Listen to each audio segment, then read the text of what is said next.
Okay, so Saison is one of my favorite styles, so it's kind of fun to kind of go over it with everybody and drink it while we're at the meeting.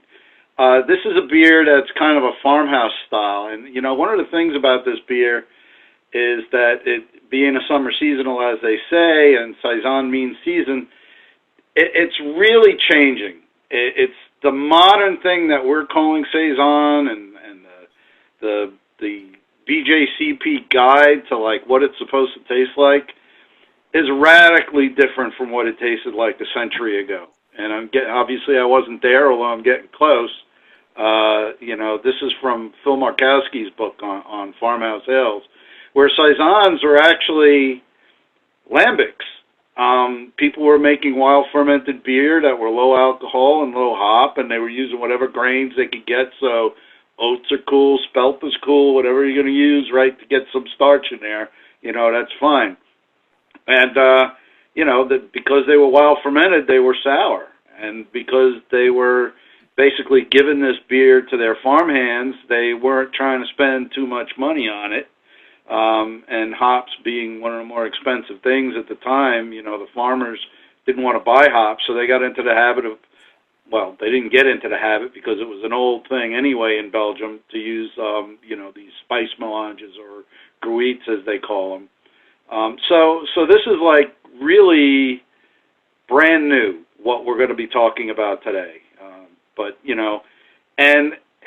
The whole farmhouse beer style really is kind of weird, right? Because you get like a Gose, like a German Gose, which has coriander and orange peel, and then you have a wit beer which has coriander and orange peel, but it isn't a sour, and then now you have Saison that can have coriander and orange peel in it too, but it's not a sour anymore, so all of these are kind of like mixed up together, and they've hardened into styles, but they're really not, not always this way.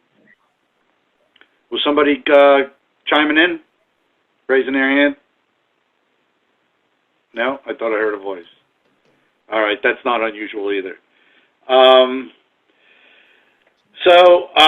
There's another aspect of the evolving of the style, and that is the Americans are taking it over, and there's something called the Super Saison.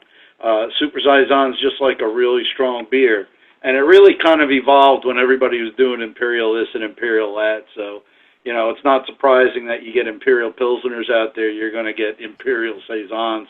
They just call them Super Saisons instead. The wonderful picture here is Mortar Lambic. If you ever are hanging around Brussels and going to the Cantillon Brewery, this is walkable from the Cantillon Brewery. And so they have this amazing tap system where they had all of these just Lambics, Goses, and Saisons on tap. And, unfortunately, I know I had at least 10 Saisons, and my notes deteriorated after about the third. So, it's just a great place to, lose yourself.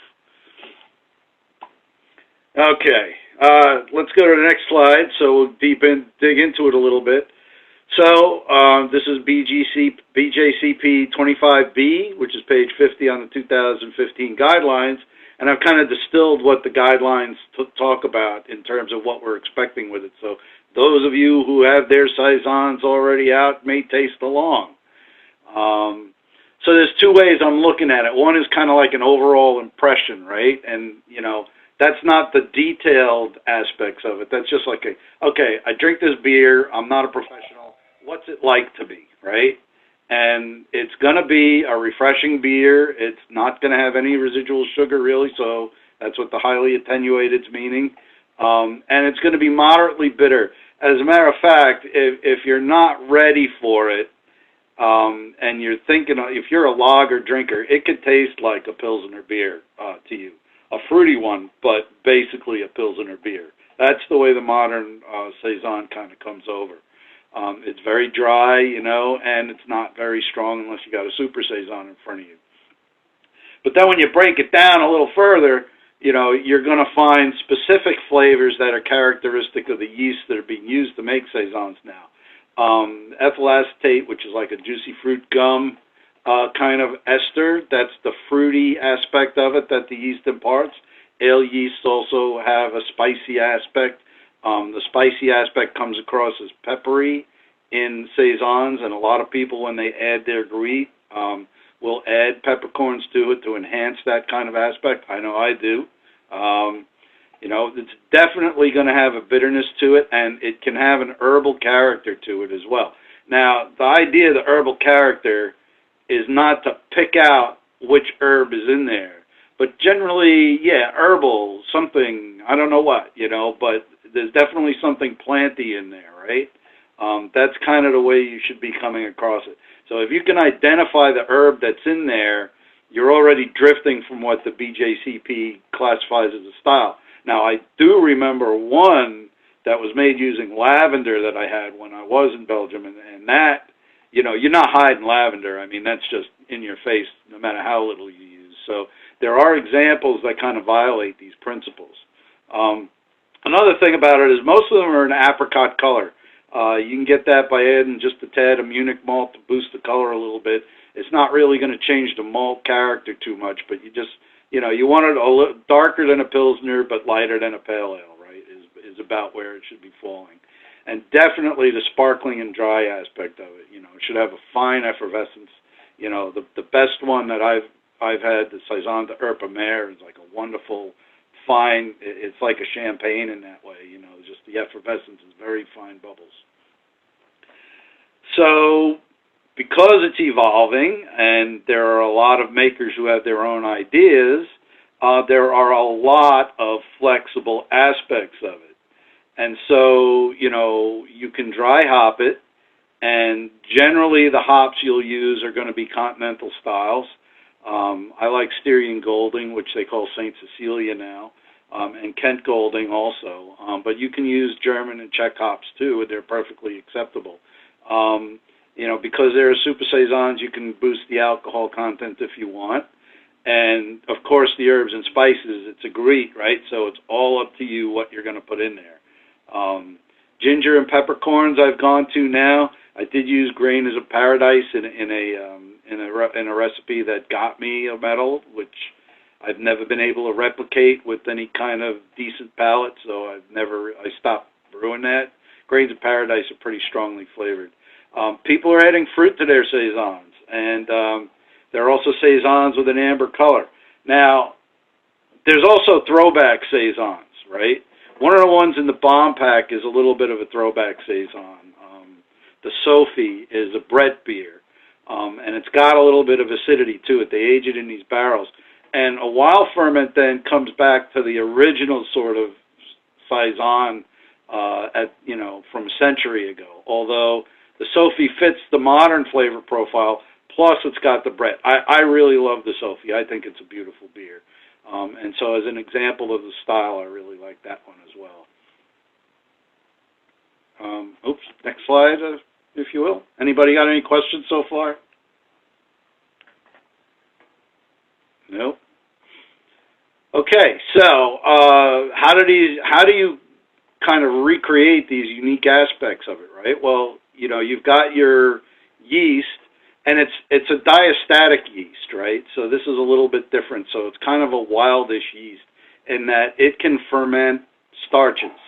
And so Saisons tend to have a lighter body than you would think for the alcohol and the amount of malt you're putting in, because the yeast are going to knock it down. It's also a very dangerous beer to be bottling, right? Because you can think you've hit your final gravity, but it's going on a slow burn on those starches. And so it's always a good idea to kind of like give it an extra couple of weeks in a secondary and make sure it's really finished before you put it in a bottle. Although highly carbonated is a part of it, so, you could put your regular sugar charge in there and just let any extra coming from the starch, do its thing and hope you don't blow them up. The water chemistry is also a little bit unique. It's, Meuse River water is supposed to be the water that you use, and that's very rich in carbonates. It comes through limestone hills and all of that. And so, it's something that I don't worry about here in Media because I get water spots anyway, at least down by me. I live in the apartments, Media Station apartments, and our water leaves water spots all over everything. I towel dry all my glassware because that's the only way to not have it. And my Saisons come out perfectly dry, and they kind of have that mineral aspect to them that you expect from a beer that's got high carbonates. The other thing you'll be using is unmalted wheat, right? Or you could be using oats or something like that. Unmalted wheat can be very difficult to work with if you're just using the grains raw. You're going to have to get involved with decoction, mashing, and all of that. But they have torrefied and flake wheat, which is also unmalted, and those have been processed so that the starch granules have been burst, and so you can extract sugar from those, and at a reasonably good rate too. So you can get just as good a yield as in malted wheat with those. And so those are the ones that I use when I'm making it. I haven't experimented with spelt and oats, but I've had really good versions judging that have been made with oats. I think it's really good. Those might require some special mashing techniques, though. I'm not really sure how to handle spelt and oats aside from just dropping flaked oats in the mash. And mashing techniques are also important for this beer. One of the things about it is that the yeast character needs to really show. And so for these like wild yeast and Belgian yeast, a protein rest is really helpful. And, I'll get into this if we get around to doing a fermentation lecture. I was thinking about, specifically looking at how to enhance peppery, spicy flavors and fruity flavors in beer. And even though you're talking about the yeast, you're starting them off in the mash. That you're extracting more than breaking down proteins in the protein rest. You're getting glucose out of it also, which helps enhance the fruity flavors. And you're getting something called ferulic acid out of the grain, which is a precursor that the yeast will convert into these spicy flavors. And so this rest is important to get the fullest of your flavor profile. It's not unusual for homebrewers to be doing a protein rest anyway, so it's probably not taking any of you out of your way. The saccharification rest is you're looking for high yield with easily digested sugars, low starches, so you can control things a little bit and get you that high attenuation that's a part of it. And, I did find this reference to what some Belgian brewers might be doing with this in terms of their mash rest. And you remember my comment about Stairway to Heaven with your mash profile. I mean, look at this ridiculous thing here. You can't do this at home without getting into a huge pile of mess. But you can see that some of these guys are like really doing very specific things with their mashes. All right, next slide. So I just thought I'd throw away some basic recipes. A whole grain recipe or an extract or a partial mash recipe. I tried to derive the extract and the partial mash recipe from the whole grain recipe. This is basically my ratios here, and I did it in terms of pound per gallon, so you can scale it to however much as you want. And these are the vital stats that you can just get right out of the BJCP guidelines, and so you can kind of try and follow these. I like the St. Cecilia's Styrian Golding, 28 IBU. I've done 30, it's too much. I've done 26, it's too little. For my beer, I like 28. I use the 565 Saison 1. It gives a nice fruity profile. And I do dry hop with Styrian Golding and Kent Golding. Plus, I use all kind of goodies in there. You can see how you can really go nuts. None of these is really showing in the final flavor, but they're all kind of been thrown in there, except with the mugwort. When I make my mugwort Saison, I want it to show, so I do that. And, your final gravity should be pretty low, and your final color should be pretty, just the amber side of golden is where it should fall. And so you guys can refer back to this because it's on the BOM site in the files. Alex, for those additions like the mugwort or the sage, how much do you think you add to make sure you're actually getting it? Yeah, it's tough to scale, right? Like for the sage, I use I dry tea it, so I put chamomile tea in with the hops. Actually, I add ginger and sage to the ferment too. All of this stuff goes to the ferment. So I add 3 sage leaves, because that's enough where you get something, but You know, unless you know it's there, you won't call it sage. Okay. And the ginger is a little bit more tricky because if you use too much ginger, it's going to taste like soap, right? So you got to be a little parsimonious with the ginger there. You want it to kind of add a background thing and a tendency without actually, you know, being like that ginger snap brown that, you know, won the spice beer category last year. I forget which competition it was, but I've had that recipe before. It really tastes like a ginger snap. You don't want your beer to taste like that. And any other questions? Yeah, all those additions in the fermentation. How long are like how late in fermentation are you going? How long? How many days? I put it into the primary, and then I use the secondary to kind of siphon the beer away from this stuff so it doesn't get in the bottle. But obviously you do lose something doing it that way because the ferment's going to scrub a lot of aromas out of these things. So, you know, it's up to you how you want to play it. But, you know, I really don't like having my bottling wand clogged with chamomile tea. So, you know. Does that go for the hops as well? Excuse me? Does that go for the hops as well? Yeah, I do the hops that way too, yeah. So like five days with the hops in there and then transfer to your secondary? Yeah, my primary I actually let go a little longer. I wait for the yeast to kind of crash out, and so they'll take some of all of these goodies with them when they crash. So it's really more like a 10-day primary, and then I let it go for another 3 weeks in a secondary before I bottle. Anyone else? All right, and I think the last slide is just some commercial examples that are bound out there. You know, there's plenty of them. Just to mention once again, the Saison de Herbe Mer, you can get it, but it's kind of hard to find sometimes. I've had it at Beer Week at a number of locations. Saison DuPont is really the benchmark. Like when you look at the BJCP guidelines, they're telling you what Saison DuPont tastes like, right? So that's the one.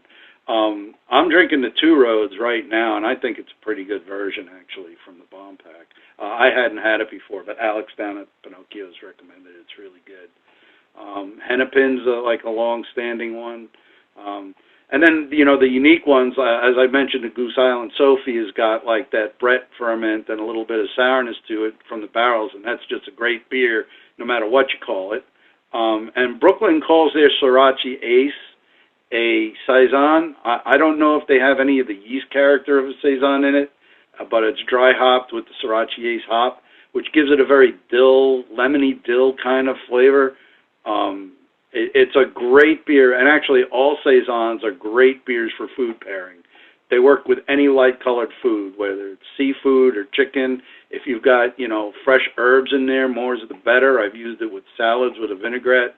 So it's a really versatile beer in terms of food pairing as well. And the Sriracha Ace is one of the beers that I like to pair with food because of that kind of lemony dill quality. You can really bring out some of the other characters, complement some of the food characters. All right, without lingering too long, any more questions about Saison? I think that kind of is a good briefing, especially if you were drinking along. You can kind of absorb, you know, all of these ideas through your mouth.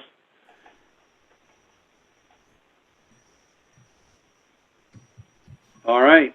Just real quick, by show of hands with those here, how many people got the bomb pack at Pinocchio's? 4, 5, 6, 7. All right, that's good. We'll hope to do that again in September, and we'll hopefully give you a little more notice. I think Pinocchio's was a little delayed, right, you said, but hopefully we'll give some more notice on the Oktoberfests in September. Yeah. Knowing this far in advance what we're going to do is going to help, and knowing how we're going to do it is also going to help. So I think it's going to work a lot smoother this time. All right, thanks, everybody. No, thank you, Alex. That was great. I appreciate it.